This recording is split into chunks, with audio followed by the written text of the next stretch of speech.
The following podcast may have, what would you say it would have, Jesse? Swear words. Is that cussing? Yeah, that's cussing. Yeah, cousin. Yeah. Southern, for your Southernese, it would be cousin. Yeah. May have things that you don't want to hear, then I have to ask why you're listening to it. But, to each his own, so, I say we should change something. I what don't think we should change? say may have swear words, because you and I, there's no may, I don't think. This is true.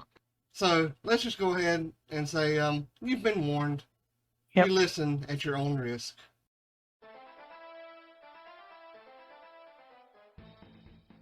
The Blind Nine. Hey everybody, this is Richard, and of course we're without Jesse. Thank you God. I won't get interrupted this week, but we are here with the Blind Knights, and we have some special guests with us here. They're not Jim, even though y'all may think that they are, and they do sound different. So how about you guys introduce yourself? We're T. Cleves from Seesaw Podcast. Well, that's Cleves, and I'm T. Right. See, I thought he was T and you were. You all just sound alike now. It's that sexy British accent.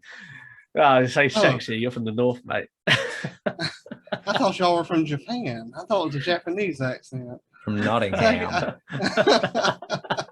But yeah, they do a great podcast, and just got through being recorded by them. Not sure if the episode actually go up, because y'all know how my accent is. But had a great time on the podcast. Thank you guys for having me and getting Knights of the Braille a bit more exposure, and to tell us a little bit about yourself. Yeah, absolutely. And thanks for having us on, man. It's great to be on your show as well. And yeah, I suppose I think where to start. We're both visually impaired. I have retinal dystrophy, which is the bastard child of RP, or retinal pigmentosa. No one knows what it is. It's just an umbrella term. It's a degenerative condition. Again, it's getting worse, but no one has any idea what it is. It's a nightmare, to be fair. And Cleves, you've got RP, haven't you? Yep, I got the disease that everyone wants and already has. Well, apart from me and Richard. Right. I'm not sure that I want it. Do they make a cream that helps get rid of it? Yeah. That's what the doctor always told me. It's not about the cream, it's where you rub it. Gotcha. Gotcha. And you got to be careful when you rub it too, But so like I said, I was just on y'all's podcast. Tell everybody about your podcast for those who have not listened to it, and what y'all like to do. Absolutely. So we started Seesaw around 2 years ago, 18 months, 2 years, something like that, isn't it?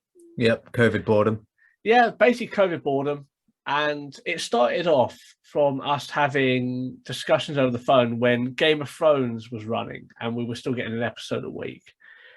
And because I am a chronic moaner and a miserable bastard, basically what would happen is after the episode, the next day, I would phone Cleves, who at the time was living in another part of the country, and be like, okay, top 5 things wrong with that episode. Number 1, lazy writing, blah, blah, blah, blah, blah, blah, blah, and just pick it apart. And these conversations would go on for an hour, maybe longer. And we all sort of joked about podcasting, and let's get into podcasting. So time went on, never did anything with it, like a lot of people down the pub or whatever.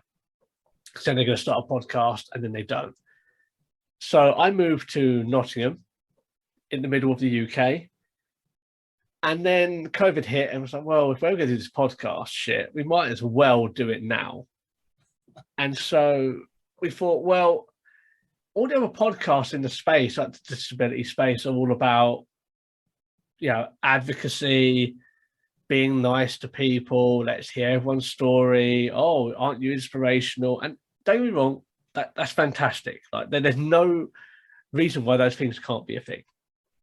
But being from our backgrounds, like we were not sort of like, we always tried to be in the mainstream, didn't we? Yeah, I went to mainstream schools and things like that. Never done the whole blind school and blind college thing. Yeah, like we were never sort of entrenched in the community. So it's like, well, where's the voice for us that's turning around and saying, why aren't charities doing more?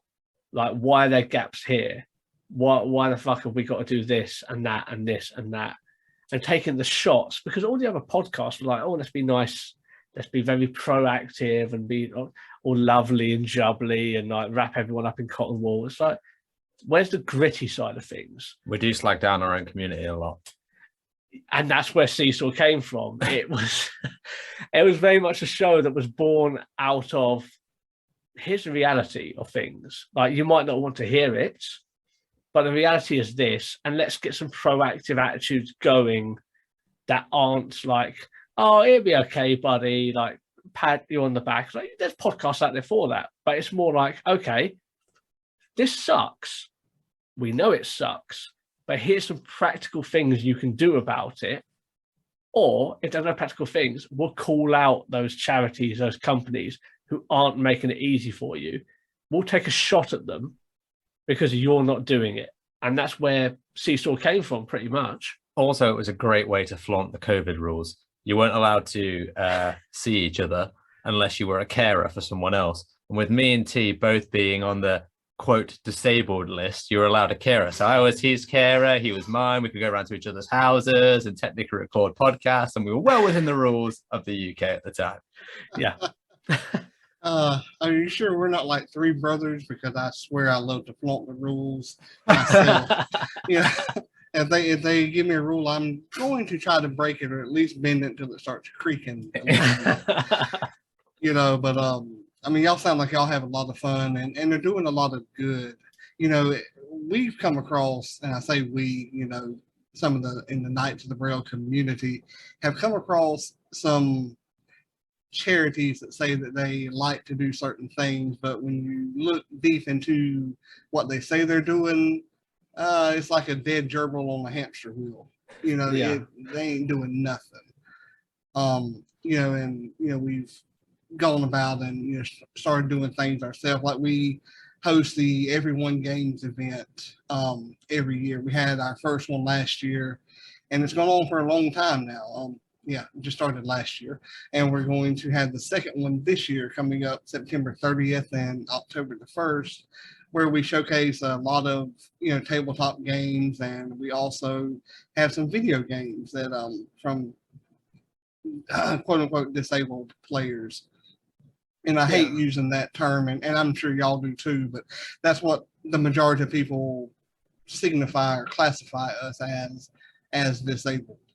You know, I use it when it benefits me, like, you know, getting the front parking space at the grocery store, or, you know, I mean, Yeah. if it's raining outside, now I'm not parking at the end of the, you know, parking lot. I'm parking up front, you know, but it's such a generic, but also to me, it's a demeaning term. You know, by medical standards, yes, I am disabled, but as far as like Richard or human standards, I'm just as able as anybody else. You know. See, And with me, with regards to words like that, I often refer to myself as disabled or various other, shall we say, less PC words than that, because I don't mind using it. I'd rather them be my words now. I got you. I knew I didn't like you, but I swear I just had to have you. Don't worry, Richard, no one likes Cleves. That's a running joke. See, I got confused again. I thought it was y'all just sound the same. You know, that's like tongue in cheek, of course. You know, it's like saying every redneck sounds like a redneck. Well, you know, they usually do, but they have a different twang in each of their syllables. But we were talking, you know, after the podcast with y'all about getting into, you know, playing a role-playing game. What makes y'all want to play one? So I think for me, it's curiosity more than anything. So I grew up, I'm 35 this year. So when I was growing up, sort of at school in the 90s and the 2000s, early 2000s. It was very much a cultural thing of you had what you would call your jocks, like your sporty people, and then you'd have like maybe your mods or rockers or whatever, like emos. Jesus, you sure you went to school in the 90s and not the 50s? You know what, you can No, I went to school there in the 90s too. I know exactly what he's talking about. Shit, maybe it's just me then. He's been a dick, as he always is. Yeah, so I was like, well, back then you couldn't really be into that sort of thing. And I always I played my video games and stuff like that. That was acceptable. Yeah. You had to play your sports games, like when your mates came over, but then you could put in like your Mario and yourselves and stuff like that when your mates weren't there. Right. And I suppose now that culture has changed, and because the world's opened up now with social media, and I think COVID, where everyone was locked down, everyone had to sort of show their true colors a little bit more and be a bit more, I'm into this, I'm cool with that. And as you said on our show, there are people, there's celebrities out there who are into tabletop games, and they're saying like, this is me, like I'm cool with this, like I don't give a shit what you think. And even at my place of work, we have a D&D group, and I look at some of the people who are in it, and I'm like, I would never have pegged you as someone who was into like Dungeons and Dragons. It's like nothing about like, because they dress trendy in like expensive clothes, and like they're in like a high management position, and like you would think you were definitely one of the cool kids at school who picked on the nerdy kids. And then it's like, oh, what are you doing tonight? And they're like, oh, we're meeting in the coffee shop after hours downstairs and we're playing Dungeons and Dragons. It's like, what?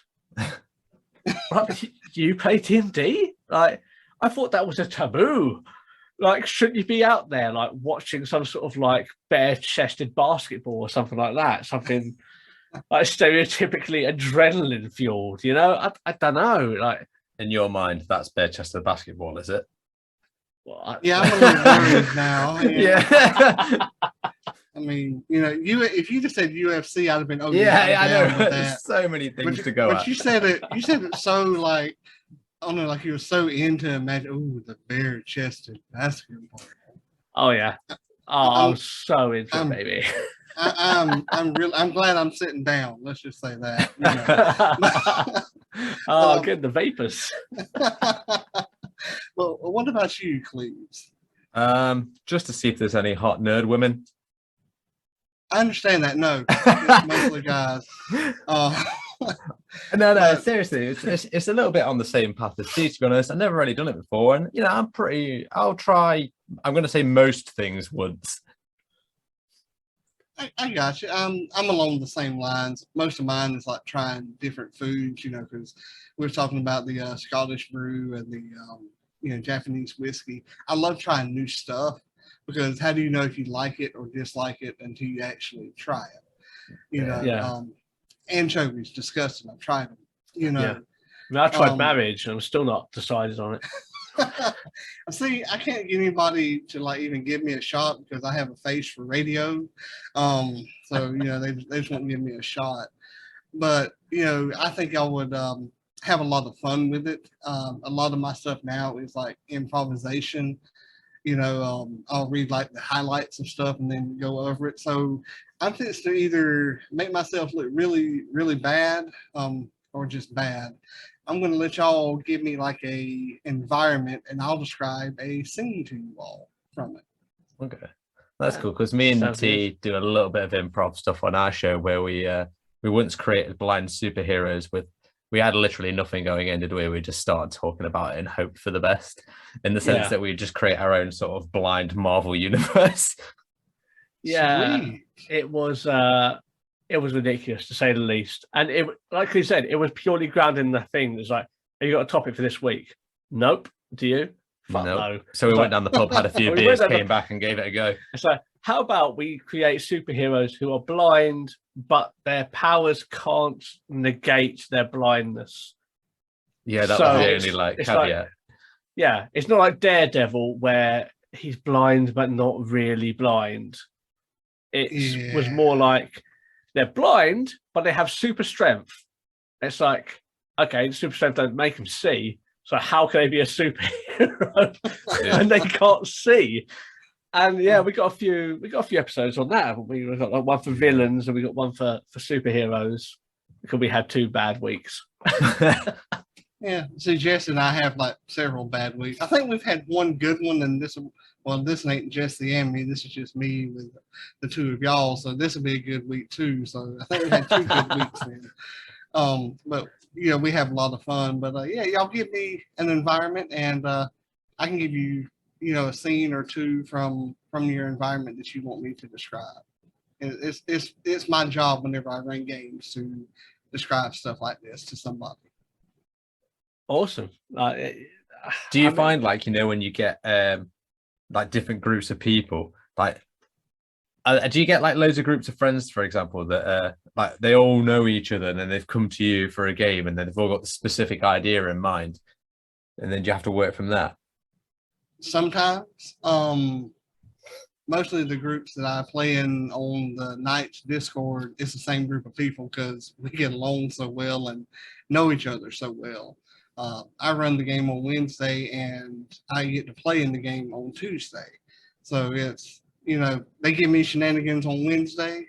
I can't wait until Tuesday because then I get to fire back, you know. Yeah. And throw their game off a little bit. Do I do it as revenge? You dang skippy hippie, you know. But I love it. yeah, If we do end up doing something like that, like me and Tia, we read a fair bit of fantasy, don't we? Like First Law and Wheel of Time and that sort of stuff. So I wouldn't mind doing something in that vein. Dark, gritty. Yeah. I can handle that. That's one of my favorite things anyway. So Yeah. that'd be good. And I'll give you an example here, like a dark scene. You're walking into a little hamlet-sized village. Fog is roughly about 6 inches from the ground. You hear some crows calling off in the distance. They don't make any rhyme or reason. There's no rhythm to their calling. You look off to your left and you see a wrought iron fencing around a graveyard. What you see in the graveyard is headstones, but in the middle of the graveyard, you see a statue of an angel with a broken wing and holding a pitchfork. And as you walk past it, you notice that the head of the statue turns to look at you, and you feel a chill run down your spine. Yeah. Sounds like the graveyard I legit used to walk through on the way home from work.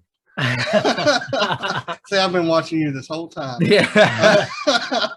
That's crazy good, man. Like, especially like you just described that, and I was like just following on in my head, and it's like it just goes to show you don't need sight to be into this, like, right? Because no one's sitting there like drawing a picture, are they? And no one's there like, hold on, let me catch up. Like, there's a fence, I'm drawing a fence like that. No one's doing that, are they? No, and we play with theater of the mind, which, you know, I somewhat keep up with distances for certain things, but the majority of it is just, you know, our imagination, you know, that we let run wild. For, you know, I'll use dark again and give you a totally different scene. You get off of your job, you're heading home from the tavern, you've had a few too many whiskeys in the bar, you're stumbling, and as you're heading home past this same cemetery, you see the angel statue in the middle with both wings, and as you look at it, while the fog is still about 6 inches thick, as you turn to look at this angel, you see a light cover it and bring it, what you appear to be, to life. And as the light shines forth from the halo, the fog burns away, and in front of you, you see where a rabid dog was fixing to attack you. But now that you can see, you notice that the dog is frozen in fear from the light. How do you go on from that sort of thing as a player? that's up to you. What do you do with the dog? Do you attack the dog? Do you run away? And like with new players, I'll give like options, and I still do it to some of the veteran players. Yeah. Do you attack the dog? Do you run away from the dog? Do you have something in your pocket that you could feed the dog with? I was gonna say, do I have any meat on me that I can like give the dog some meat? Sure you do. So as you hand the dog the meat, you make a friend. And the dog will now, follow you and be your protector because you fed him Nice. while he was hungry. Nice. I love a dog friend. It's just that simple. I took the one word that Cleve said with dark, and I give you two totally different scenes right there. Yeah. It's what you want to play and how you want to play. It's something I love doing. Don't get me wrong, I love playing, but I have a lot more fun as the dungeon master or game master on the other side of the table because I know what's coming up. Yeah. They don't always know. No, absolutely. There would have been two different outcomes there as well because T fed the dog, and my instant thought was kill the dog. And so, that's entirely possible. I'm a huge animal lover, like especially with dogs. I have a huge softie for dogs, and we played The Last of Us 2, which super accessible. Like I've heard some people say it's not, but like it is. It's really accessible for what it is. Right. And there's one part of the game where you get like you're being hunted by dogs, and my approach through the first section of it was, let's avoid all of these. I'll just go walk around. It's fine. I can avoid all this stuff. Got around all of them. Cleves, kill them all. He picked up a fucking hatchet and then he's like, dog, bang. I'm like, oh, geez, I'm going to go get a drink. Like, I'm not watching this. They're going to kill you otherwise. He was like, I'm not even going to deal with the threat. I'm just going to like put them all down. I'm like, Take care of the threat. Yeah. That's me with cats. I try to be nice to the dog, but if it was cats, oh no. I'm about to make some meow mane or something, But y'all said that y'all like to read. Like, I assume y'all read the Game of Thrones and other books along those lines. Each episode we have, where we have a book recommendation. So if y'all don't mind, how about giving us your recommendations? A single book and why, if you don't mind. Yeah. You have read Game of Thrones, haven't you? I've not read it. So I've read Game of Thrones. I would say I've got two recommendations based on like who's listening. If you want, Cleves, he can't count, does he? Didn't I say one? Yeah, I know, right? Okay. Cleves, you do it first, just in case you have one of mine. Okay, as one standalone book, and the rest of the series is fine, but this one book I think is quite good. It's the Gentleman Bastard series. The Lies of Locke Lamora, the first book, and it's kind of it's essentially an ye olde kind of group of con artists essentially, but yeah, that's quite good. A lot of twists and turns. The preceding books aren't as great, but that one book as a whole, one of the best books in terms of fantasy I've read. It's a sort of awesome. Yeah, it's a sort of Ocean's 11, but yieldy and way more bloody. Yeah, I'm gonna check that one out. And now to the Georgia person who can't count. I give everybody a hard time. That's right, man. So give us your recommendations. So I'm not sure if you've had anyone recommend the First Law series on your show before. Have not. So the First Law is a series by Joe Abercrombie, really good.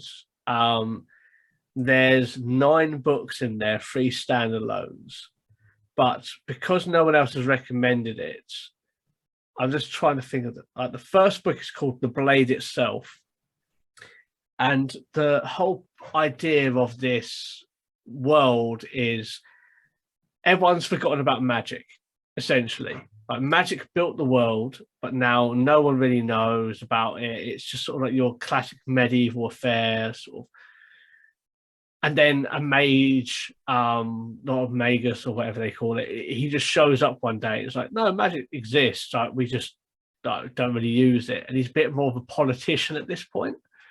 Mhm. And the whole book is based in the whole, let's flip the tropes on their head. So it's centered around multiple characters, where it's like, you have your barbarian character who is socially awkward, a complete bumbling fool and falls over all the time, but is bloodthirsty and like super dangerous. And then you have like the aristocrat called into action, gets humbled very quickly.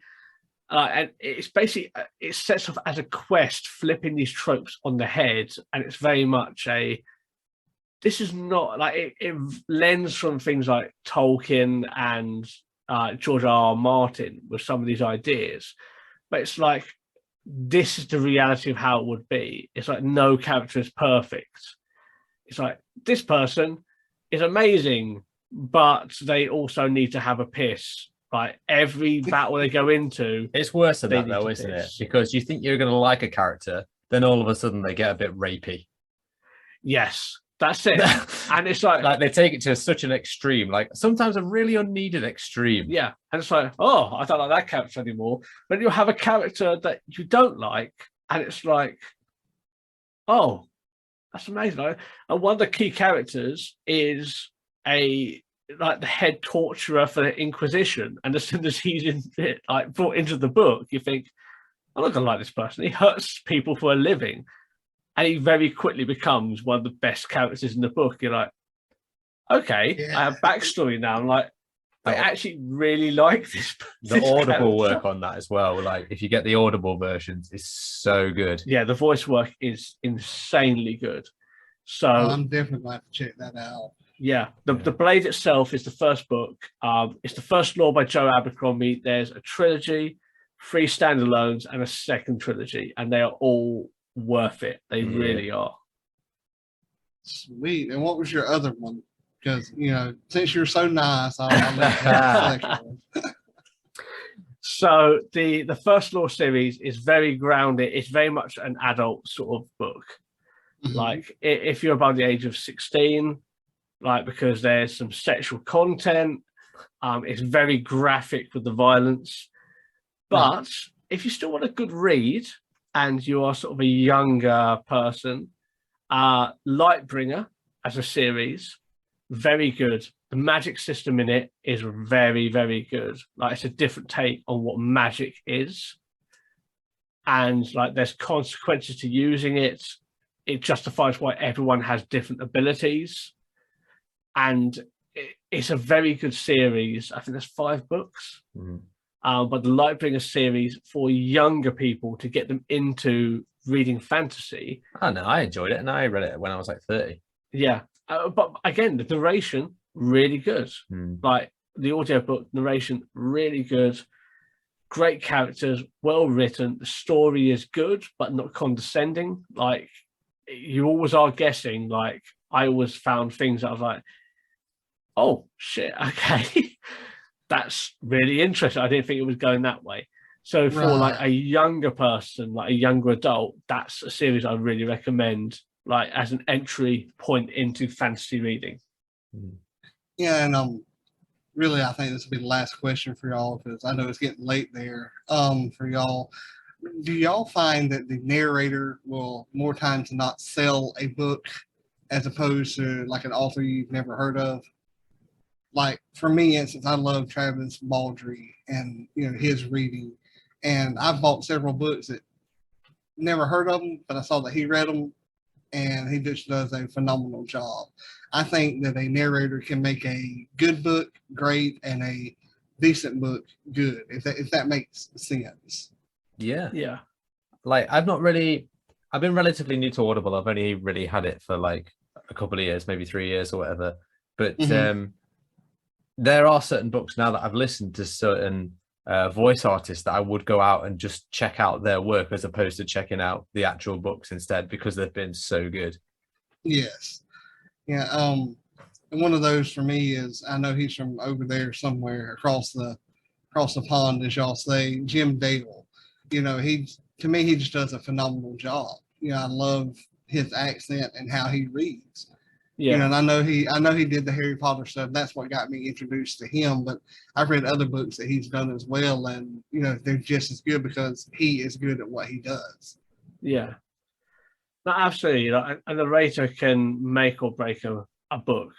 Yes. Like Neil Gaiman did like Norse mythology, and it was all Yes. about like short stories from Norse mythology, and he narrated his own book, and he really, to me, didn't do he wasn't the worst I ever heard. I still read the entire book, Right. but he was okay. He just wasn't fantastic.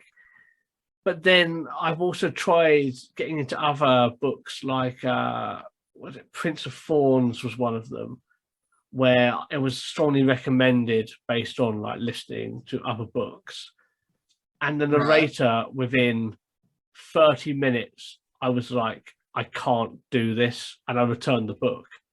Yes. Because like I can't listen to you, like you're just not what I want to hear. Like your character work is just so bad from what I'm used to that I'm just like, I can't listen to this, but I really can't. And I returned the book, and from all accounts, it's a great series, like Prince of Thorns. I've heard it's great, but I'll never read it, not unless they release a version with a different narrator. Because they just suck. You know, there's no other way to say it. They just suck. But is there anything else you guys would like to share with us before I know T gets ready to cut us off? No, well, if you like hearing blunt opinions about things, you can always find us at www.seesawpodcast.com. We're on Spotify, Apple Podcasts, anywhere. You type in Seesaw Podcast, you're only going to find us. You find something called Seesaw Project. I don't know what that is, but that sometimes comes up. They're not affiliated at all. They're not affiliated at all. But no, like if people want a sort of different approach to visual impairment, blindness, disability, they can always come and listen to our show. As we mentioned on the episode which you were on with us, Richard, like we are going to be doing something sort of like an entry level into Dungeons and Dragons, tabletop RPGs, just sort of like wet our whistles, see how it goes.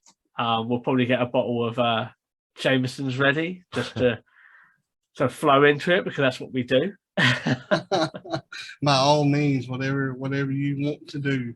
As long as you send me some pizza and some curly whirlies and Jaffa cakes, we'll be good to go. But thank y'all again for joining and having me on your podcast. It's probably gonna be the lowest viewed or listened to episode y'all have done. That's not my fault. I'm gonna blame Jesse. I don't know why, but we always pick at Jesse and say everything's his fault. But go ahead. No, I say that's T on ours. I gotcha. I understand. Everybody's got to have a scapegoat. But thank you all again so much for joining me. Thank you all for listening. And as always, remember to like, share, and subscribe. Awesome, man. Pleasure to Cheers. be on. We'll you. be back whenever you want us. Man, anytime. I enjoy talking with y'all, just hanging out, and we'll definitely do it again.